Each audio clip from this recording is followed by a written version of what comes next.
in the last 12 to 18 hours, what has unfolded in Sudan is an all-out civil war. Explosions have rocked the Sudanese capital, Khartoum, and many other parts of the northern African nation. Armored vehicles and fighter jets have now been deployed in the capital. Hello, Abusiafo. But Sunburst medicated powder. Now, on your form. Hey, say when a man in swans one years is you. Never good out at all. About cock, I'm a what so. Or don't. It's what now I'm on why you say. A crow. Sakakarere, a yam, a crow, a juniper de aboso. And only Sunburst medicated ointment. A bebwao. Maposu. Nihuna to me. Who when Pedro be Onia, meant na home man when I'm out and who in the massy. What posu complaining na at so betra, Cotto Sunburst herbal balm. You're from Mama Sunburst products, a duchum. Obenya Sunburst products, our pharmacies, any herbal shops in name. To phone friend 0551 907 393. FDA, I did Jadi and Kratuyatum.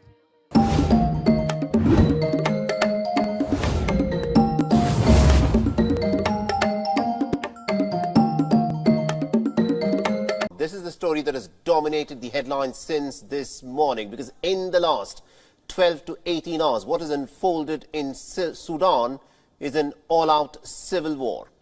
Explosions have rocked the Sudanese capital, Khartoum, and many other parts of the northern African nation.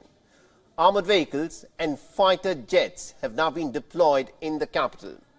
Sudan's army and also a paramilitary force called the Rapid Support Force are fighting each other on the streets of Khartoum and other major cities across Sudan. Our next report takes a look as to what is unfolding in Sudan as we speak. Gunfire, blasts, and jets dropping bombs. That's how Sudan's capital looks like. While on one hand there are paramilitary forces, on the other there is the Sudanese army. Eyewitness videos from Khartoum show men opening fire on a street as people take cover. Cannon and armored vehicles are deployed on the streets. Heavy weapon fire was heard near the headquarters of both the army and Sudan's paramilitary rapid support forces. The paramilitary force claims to have taken control of the presidential palace and Khartoum International Airport, as smoke can be seen from aeroplanes parked on the tarmac. Another dramatic video shows passengers holding on to their breath, hoping to survive the mayhem. The paramilitary says that one of its camps in the south of Khartoum was attacked. The army claims its headquarters came under fire. Given the chaos on the streets, WION cannot independently verify these claims. The Sudanese Air Force is now targeting the RSF and has urged civilians to stay indoors. The country in Northeast Africa has been under army rule since a coup in 2021. Ever since, a sovereign council is ruling the country. The vice president is from RSF, while an army general is the head of the council. There were efforts to merge the RSF into the army, but it failed, and now the fault lines have clearly led to this fresh round of clashes. Clearly, the power struggles and military coups have once again dimmed hopes of Sudan's return to civilian rule. Bureau Report, WION, World is One. All right, so that's just a glimpse of what's been unfolding in Sudan since this morning. And to give us more perspective in terms of what's actually unfolding in the North African nation, we're being joined by Michael Atit, who is a journalist. He's joining us live from Khartoum. Mr. Atit, this is a rather an extraordinary turn of events. We were looking at what is unfolding in Sudan, and there were negotiations between the army, the paramilitary, and also the civilian factions to try and move Sudan towards a civilian democratic form of governance.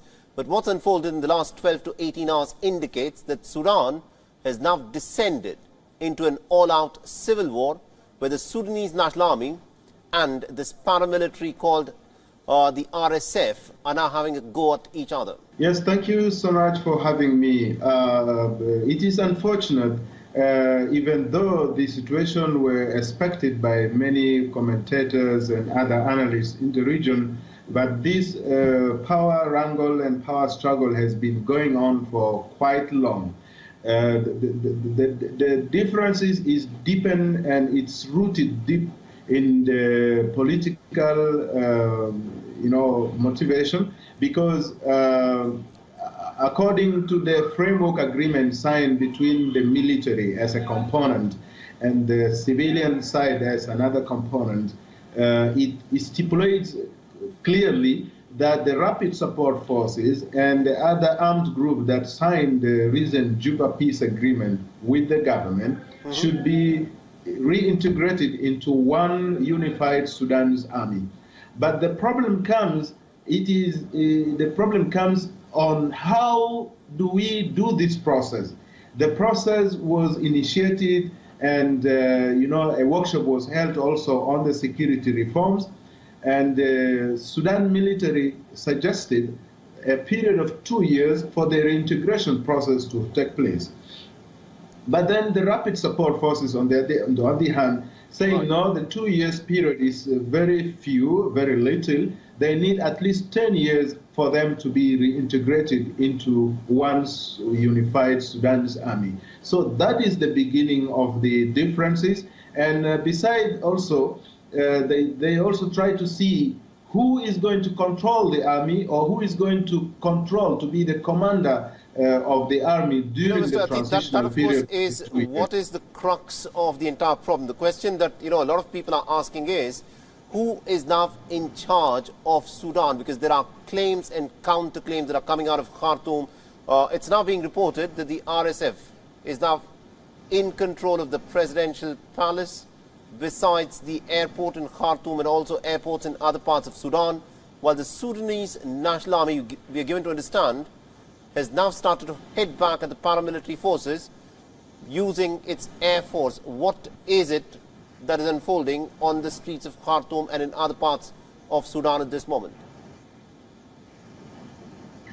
Okay, it is difficult to confirm whether who is controlling where, because there is a restriction on movement. It's only the military and the armed groups that are allowed to move on the streets.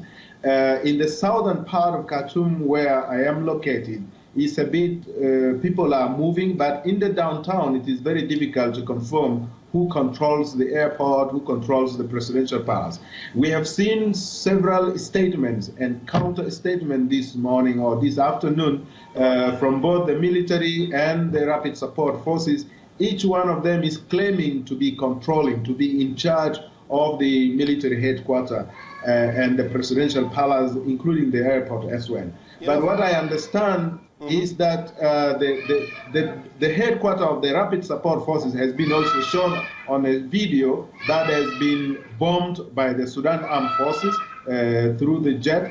And we have also seen several videos on the social media, showing Sudan Armed Forces capturing individuals and troops from the Rapid Support Forces. Absolutely. So as I speak, the situation is tense, and unpredictable. Gunfire could still be heard within the downtown. Movements are restricted, and everybody is indoors. And we don't know how the situation is coming in the coming hours. Absolutely, indeed, Mr. Atit. I do appreciate the fact as to how difficult it is to get information at this moment in Sudan. I understand the fact that you're locked up in your house, because that is what has been advised for all civilians, to in fact stay indoors at this moment when an all-out civil war is raging in Sudan. But my final question to you is this. For people who are watching what is unfolding in Sudan from outside of the country, how is it possible that a paramilitary force can actually take on the Sudanese National Army? How is it that the paramilitary force which is fighting the National Army in Sudan has become so powerful within the country? To answer that question, I need to take maybe you and our viewers into the context of it is Sudan Armed Forces that initiated this paramilitary force with a target as an insurgency group to fight for itself in Darfur, to fight the rebel groups in Darfur in early 2000. And after they are done with the Darfur, they became very powerful. They have resources, they have international relations, they have people in the region supporting them, and slowly they became very powerful. And as the revolution started against the former president Omar al-Bashir, he now, tried to use his power and, overthrow his boss and became part of the transitional period, into 2019.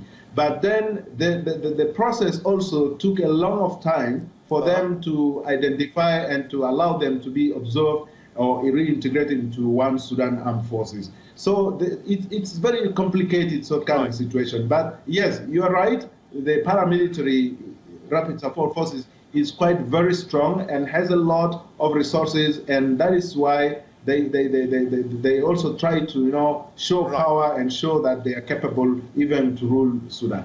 Absolutely indeed, Mr. Ateet. Thank you very much indeed for joining us from Khartoum and getting us all those details there. We do appreciate it, and do stay safe there. Hello, Abusiafo. But Sunburst medicated powder. Now, on your form. Hey, say when a man in swans one years is still never good out at all. About cock, I'm a what so. Or don't. It's what now I'm on why you say. A crow. Take a career, a yam, a crow, a juniper bosso, and nunye. Sunburst medicated ointment, a bebwao. Maposu, to me. Pedro Biye, Onia, Ments na home man am ya enwu ni masi. Waposu complaining na et so betra. Koto Sunburst herbal balm. Ye from Mama Sunburst. Sunburst products educhem. Obenya Sunburst products our pharmacies, any herbal shops at to phone friend 0551 907 393 FDA. I did Jedi and Kratia.